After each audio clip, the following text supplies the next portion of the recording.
is Carol. I'm a physiotherapist at Rocky Mountain Rehab and Sports Injuries Clinic here in Camera, Alberta. Thanks for tuning in to our Rocky Mountain Rehab Exercise Party Series. Today we're going to do a workout on a physio ball. In the past, I showed you guys a core stability exercise program called the plank rotisserie.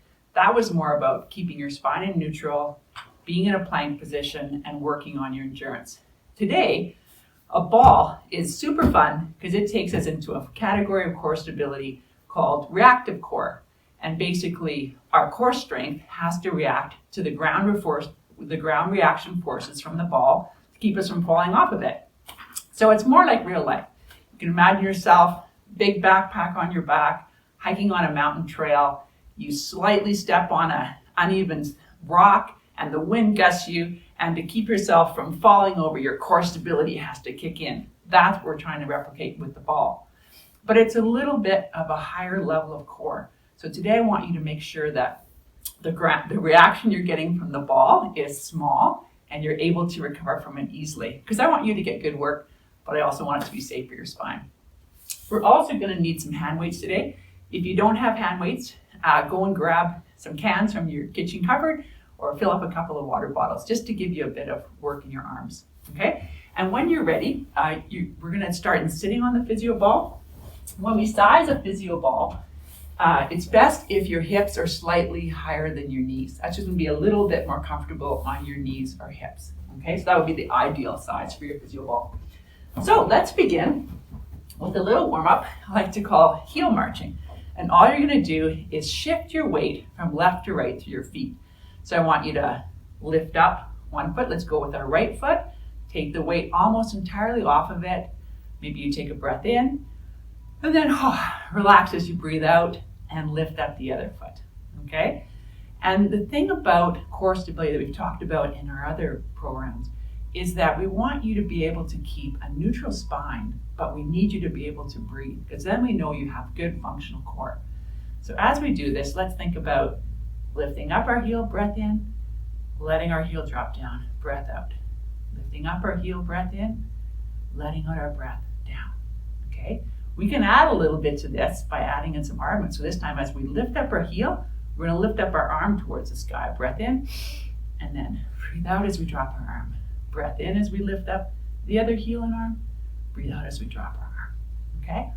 We're looking for about 30 seconds of work whenever we do a core stabilization exercise, because if we aren't breathing, after 30 seconds, we're gonna know because we're gonna have to hyper breathe to get back our oxygen.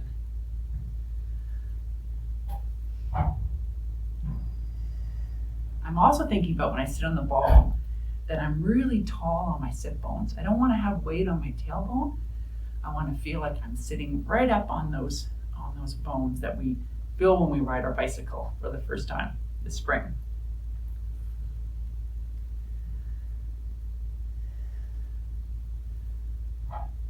So not a bad way to warm us up, okay? The next exercise, you're gonna need to go and grab those hand weights. Let's do 2 more reaches up to the sky. Good, and then go grab some weight. It can be super light, like I'm just gonna use 3 pounds, okay? So this time when we set up, make sure that your knees are close together, okay? So you're lining up hip, knee, foot, okay? You're gonna hold some very light weights in your hands. And if you can, I want you this time to lift your foot right off the floor, okay? And what you'll feel this wiggle left to right in your body. So that's what you're fighting against. You gotta stay tall, keep your body lined up, okay? And then to make it complicated, a little bit more complicated, we're gonna add in an arm lift. So I want you to lift maybe a couple times per side, okay? And then put that foot down, tighten your core, lift up your other foot, and go with your arms, okay? And remember how I talked about, I want you to get some reaction from the ball, but if you're like falling off the ball, instead of lifting your foot right up, I want you just to keep a tippy toe down so that you can keep that nice alignment, belly button, sternum to nose without getting too wiggly, okay? But if it's easy for you, plant your foot, lift up the other one, and then go. And you'll get a little more entertainment and work out of that for sure. Okay, let's try. We'll try about, 10 of these per side. Okay, if your arms start to get tired, feel free to drop your weight and just go with the weight of your arm.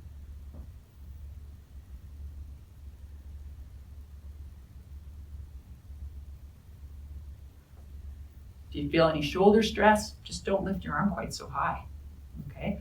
Or you can change the orientation of your arm so that you lead with your thumb if that feels more comfortable to you.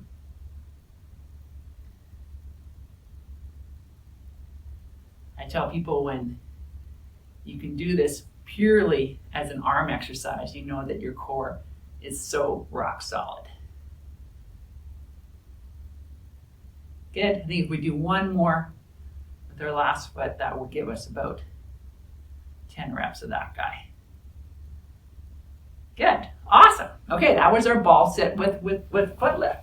Then we're gonna move into an exercise for your posterior flank. So this time, we're gonna be laying on the ground. We're gonna put our feet up on the ball. If we can, we're just gonna have our feet on the ball. But if you're too wiggly, you can start with the ball nice and close. Just lift up with the ball under your knees, okay? But if that's, if you've done any ball planking or you're feeling pretty strong, then just have your feet on the ball, okay? I can really change how hard this exercise is with what I do with my hands. If my elbows are on the ground, it's gonna be a lot easier. I'll call it the catamaran. But if ultimately, I would like you to have your arms cross across your chest, okay? And when I'm doing this exercise, I'm really thinking about squeezing my buttocks and trying to have my body in a straight line, okay? Again, it's a plank, so you're looking for that 20 to 30 seconds of holding so you know you're not holding your breath. Okay, and then for fun, we're gonna add in a progression. We're gonna do a ham curl in this position. So for that, all I'm gonna think about is pulling the ball towards me, pushing it away. So let's do, if you haven't done this before, you might find your legs pump up pretty fast, but if you can, your goal would be that you could do 3 sets of 10, okay? So let's crank off whatever's comfortable for you. If you're super wiggly, you can do the catamaran, but lowering your elbows to your side. But if you feel like you've got good control, just cross those arms across your chest. Okay, then let's go back to our plank. That will allow our hamstrings to relax a little bit so they don't feel so tight. And we can just work on that isometric holding pattern. We're breathing and we're thinking about squeezing our glutes as hard as we can. I like to do this series back to back. So we'll do 3 sets, holding planks in between. So that's our second plank. Let's go into our ham curls. I'm trying to guide that ball as straight in a line as possible. No wild driving, that might tweak your back too much.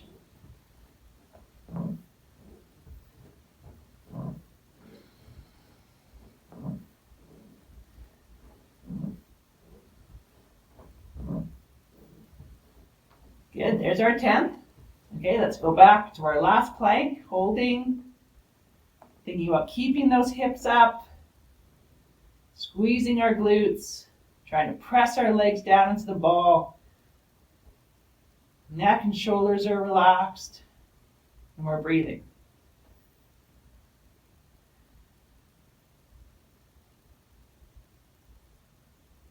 Awesome, and let's do our last set of ham curls. If I haven't done these for a while, I'm really lucky if I can do 3 sets of 10. So I just do however many my body's okay with.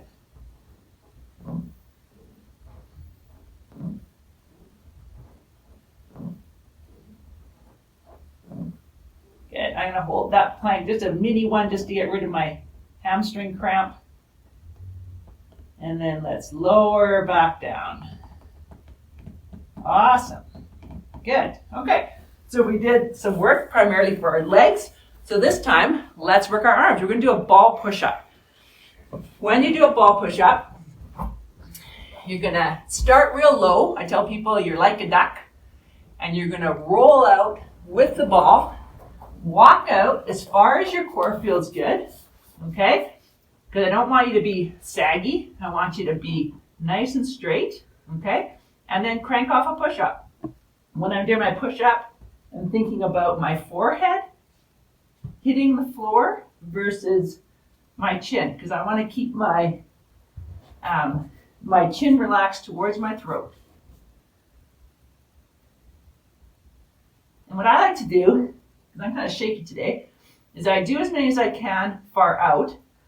Then if I start to pump up, wonder if I'm losing my plank position, I just take a couple of steps back, and then I can finish my 20.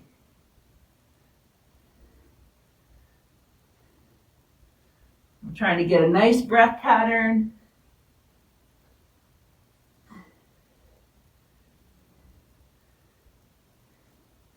Excellent. Okay, let's come back to our starting position. Good. Okay, so that was more our chest. Let's do another one for our legs. So this time, we're going to do a combi. It's going to be a bridge where our shoulders are on the ball. So I want you to grab your hand weights. Okay, I'm going to use a little bit bigger hand weight than last time. When you walk out on a ball, you lean back, okay, and walk. And for this one, walk out till your head's resting on the ball. My knees are quite bent. Then I'm going to squeeze my buttocks and make myself into my bridge. For the arm component, I'm going to bring my hands, both of them above my head, okay? And basically, I'm going to do a chest press or a bench press motion with my arms, but because I want to work my rotary core more, I'm going to do one at a time. When I drop one arm at a time, that wiggles me more on the ball. You guys can experiment with that, but that's what I find. I get a better rotary core influence, okay? So I got two things going on. I'm holding that shoulder bridge nice and firm, working my glutes, trying to keep my hips from falling towards the ground, but I'm adding in a nice chest press and a bit of rotary core at the same time. We'll try and do about 10 chest press per side. Good.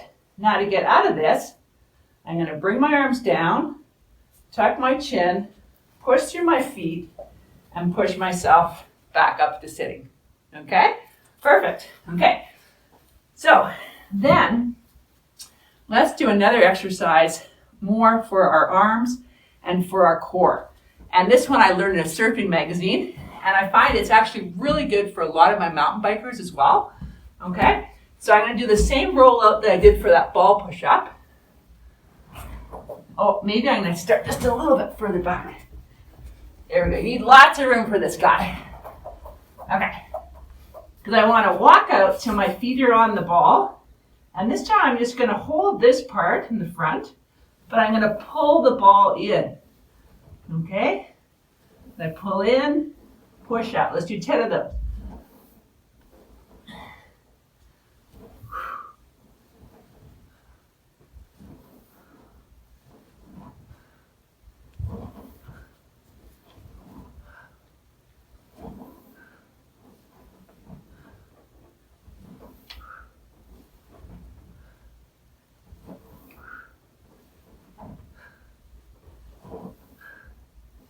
Good. When you've done what you can do, just push yourself back onto the ball to your starting position. Awesome. Okay. So those are the main ones I wanted to start with you today in our ball workout. I want to do a couple of stretches just to finish. And when I'm in the clinic, I love demonstrating this exercise. I'm going to roll out, but this time when I roll out, I'm going to let my hips stay in contact with the ball, okay? And I'm going to try to become the shape of the ball. So for me, I'm super stiff. I'm going to double stack my fist to get my head on the ball. Then I'm going to push through my feet and just let my back take the shape of the ball, be super relaxed into it, and roll back and forth. And if you've ever You know when you sit too long in a car and you feel like your body's getting stuck in that sitting position? This is a great exercise to open up your belly. If your belly's been kind of tense, you'll feel a nice stretch through your belly. Open your shoulders and have your spine get some nice extension. And just make sure that you're not holding your breath. Just doing some nice breathing. Okay? Awesome. Then if I want to stretch out the side of my body, I can go into like a mini lunge position with the ball by my side, tuck the ball into my side, and then lay out over the ball, okay? And you can add a few things to this one. You can stretch directly above you, and you'll feel that in your waist. You can roll your body towards the ceiling. You'll feel that a little bit more coming into the front of your hip, okay? Or I can turn on the ball, tuck my hips underneath me until I'm facing towards the ground, reach out with my arm, and I feel that in my lat dorsi, so in my lateral shoulder. A really nice stretch in that position. I would just hold each position for a couple of breaths. Don't hang out there all day, but a couple nice breaths to stretch out your rib cage. Then to come out of it, come back to neutral, and then drop your top knee, and you'll find yourself back on the ground. Okay? Let's do the other side. So coming around, I'm in that little lunge position. The knee that's closest to the ball is in front of you. Pulling the ball into your side, laying out over, pushing through your feet till you're up and over the ball, reaching above your head. Get that nice wet waist stretch. Roll your body a little bit towards the ceiling to feel the stretch through the front of your hip. And then tucking your hips underneath you, rolling your ball and your body towards the floor and reaching above you.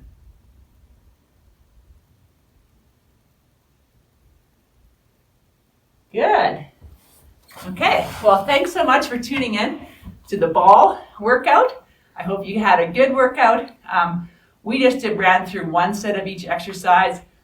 If you're feeling game, you can run through each exercise 3 times to get some really good fatigue and strength in your core. Have a great day.